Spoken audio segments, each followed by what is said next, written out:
Du, was für schöne Blumen haben wir hier.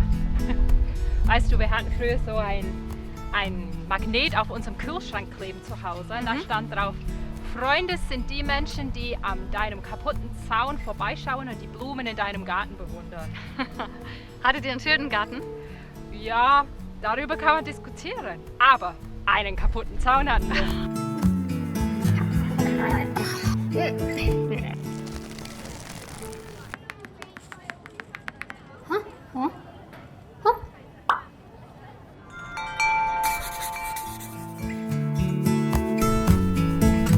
Hallo, Alltagskünstler. Willkommen, wir sind wieder beim Jenseits des Gewöhnlichen. Okay, also schöner Garten, na ja. Kaputter Zaun, ja. Und Freunde, wie sieht es damit aus? Weil Freunde sind ja die Blumen im Garten des Lebens. Ja, genau. Und darum geht es heute in unserem Video, nämlich um das Schöne an Freundschaft. Also, los! Man sagt ja, Familie hat man, Freunde sucht man sich aus. Unsere Freunde sind Teil unserer Identität. Es ist was Einzigartiges, Schönes in einer wahren Freundschaft.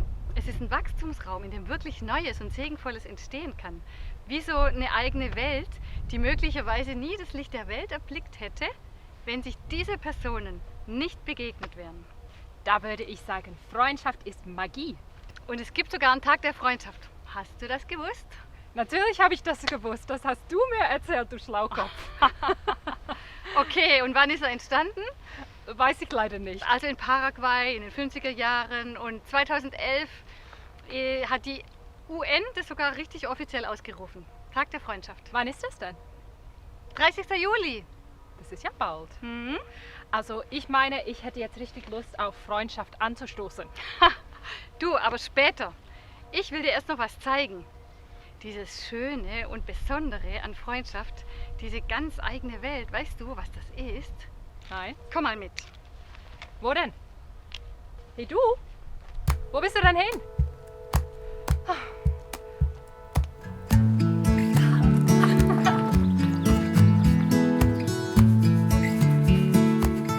Hier ein Gleichnis. Freundschaften sind so etwas wie dieser Pflock hier für die Kletterpflanze. Sie sind da, damit wir uns zu Gott emporranken können.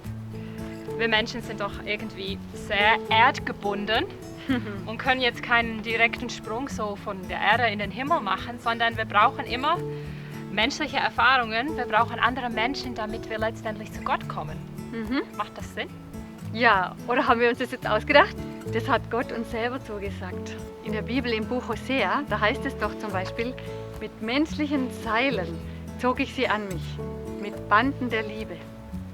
Das bedeutet, unsere Vorstellungen sind ja gebunden an menschliche Erfahrungen. Wie könnte ich mir vorstellen, was es heißt, dass Gott die Liebe ist, wenn ich menschliche Liebe noch nie erfahren hätte? Stimmt. Du, das ist eigentlich toll. Dann ist es ja gar nicht so, dass uns die Beziehungen, die wir haben, oder die Menschen um uns herum von Gott wegbringen, sondern genau umgekehrt. Sie führen mich zu ihm. Also durch sie hindurch kann ich Gott besser kennenlernen und dadurch auch wieder mich selber. Das lässt mich wachsen und aufblühen, wie hier in diesem Garten. Ja, wir sind hier in unserem Schwesterngarten. Das ist ein wunderbarer Ort. Ehrlich Allerdings. gesagt, ich wünschte mir, ich könnte jeden Tag hier arbeiten. Stattdessen muss ich ja vor allem am Computer sitzen. Aber ab und zu mal dürfen wir doch hier in den Garten etwas tun.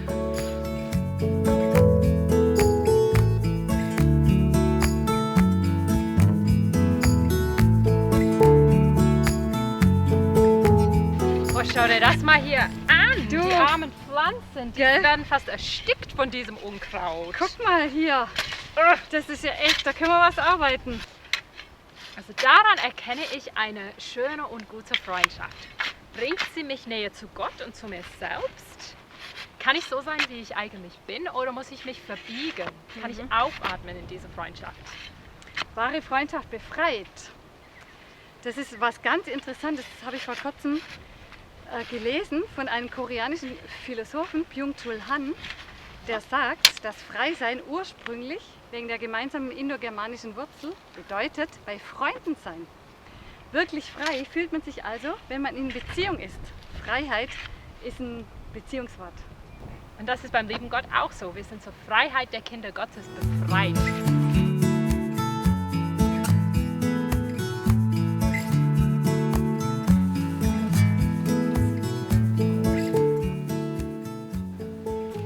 Du, das allerschönste Beispiel, was ich dazu gehört habe, bzw. gelesen, war in dem Buch Das wiedergefundene Licht. Das ist von Jacques Lisserand und er beschreibt ein blinder Junge seine Kindheit und Jugend. Also es ist eine wahre Begebenheit.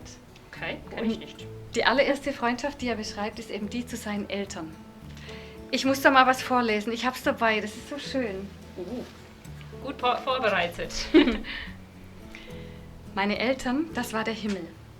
Ich sagte mir dies nicht so deutlich und auch sie sagten es mir nicht, aber es war offenkundig.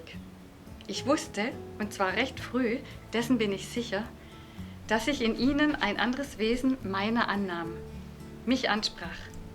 Dieses andere nannte ich nicht Gott. Über Gott haben meine Eltern mir erst später gesprochen. Ich gab ihm überhaupt keinen Namen. Es war da und das war mir. Das ist es, was ich als Glück meiner Kindheit bezeichne. Diese magische Rüstung, die ist sie einem erst einmal umgelegt, Schutz gewährt für das ganze Leben. Du, das ist wunderbar und das passt ja super zu dem, wovon wir jetzt die ganze Zeit gesprochen haben. Schön, gell? Ja, wirklich. Und er beschreibt dann auch eine wunderschöne Freundschaft zu einem Nachbarjungen, der Aha. heißt Jean. Oh. Und das ist dann sein allerbester Freund. Aha. Und da heißt es, Jean trat also durch alle Türen gleichzeitig in mein Leben. Durch die Arbeit, durch die Fantasie, die Zuneigung und eine dauernde Gemeinschaft. Es gab keine Gedanken, keine Gemütsbewegung, die wir nicht geteilt hätten. Und dennoch waren wir gänzlich verschieden. Wir waren zusammen verrückt und wir waren zusammen traurig. Doch trotz allem blieben wir zwei. So sehr zwei, dass wir jeden unserer Tage zweimal lebten. Du, das ist eine wunderschöne Sprache, oder? Finde ich auch. Und es zeigt einfach, dass Freundschaft so zu einem Stück Himmel für uns werden kann. Und dadurch bereitet es uns eigentlich auf die endgültige Freundschaft vor, nämlich auf die Freundschaft mit Gott. Genau.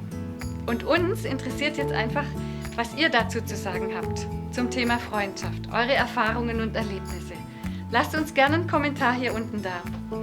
Vielen Dank und macht's gut. Bis zum nächsten Mal. Hm?